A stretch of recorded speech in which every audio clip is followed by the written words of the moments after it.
Punir plus sévèrement les délinquants dans les quartiers sensibles, c'est la proposition de Valérie Pécresse qui veut territorialiser les peines, une promesse qui pose quelques problèmes.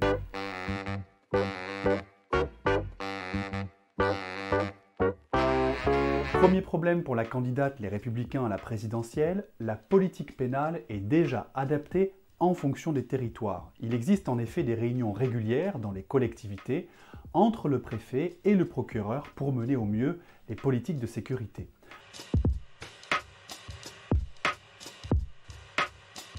Ainsi, il n'est pas rare que certains territoires, comme par exemple les quartiers sensibles, fassent l'objet de poursuites plus systématiques pour certaines infractions et d'une répression accrue.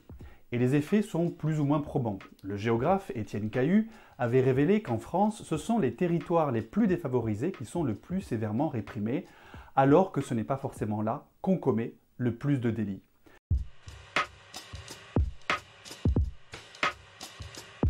Deuxième problème, en France, la loi doit être la même pour tous, soit qu'elle protège, soit qu'elle punisse. C'est ce que prévoit l'article 6 de la Déclaration des droits de l'homme et du citoyen et qui a valeur constitutionnelle. La loi ne peut donc probablement pas, comme au Danemark, le modèle souvent invoqué par les Républicains, territorialiser les peines.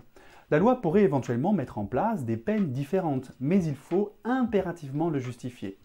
Or, le Conseil constitutionnel, gardien de la Déclaration des droits de l'homme et du citoyen, n'a encore jamais reconnu que la seule zone géographique pouvait être une justification à une territorialisation des peines.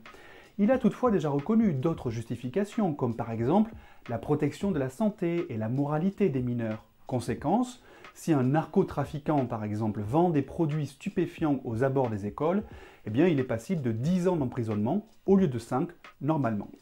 Pour tenir sa promesse, Valérie Pécresse devra convaincre le Conseil constitutionnel que la lutte contre la criminalité dans certains endroits seulement peut justifier une atteinte à l'égalité de tous devant la loi, ce qui n'est pas du tout gagné.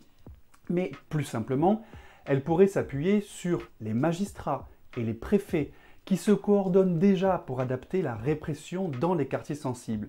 Encore une fois, on a envie de dire aux candidats « promettez d'appliquer la loi » au lieu d'en promettre de nouvelles.